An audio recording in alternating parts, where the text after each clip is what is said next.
How to use the light and ceiling fan remote. You want to make sure that the light switch at the wall is turned on. If the light switch happens to be turned off, none of this will operate. So make sure the light switch is turned on. To turn just the lights on, you're going to press this button.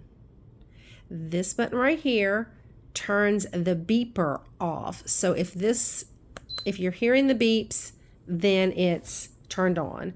But you want to make sure you turn that off, because in the middle of the night, if you change the fan speed, you don't want to wake up the person next to you.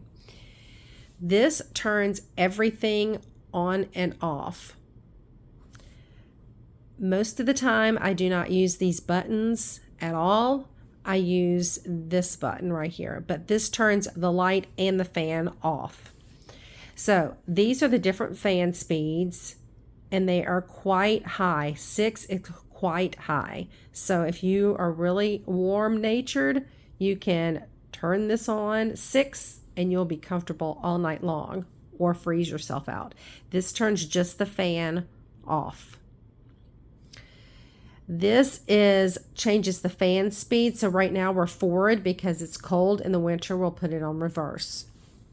These buttons down here are timers. So if you want to put it on just for a couple of hours, the fan on for just a couple of hours, you can use one of these buttons here. So when you're ready to go to bed, just hit one of these fan speeds and click that to turn the light off.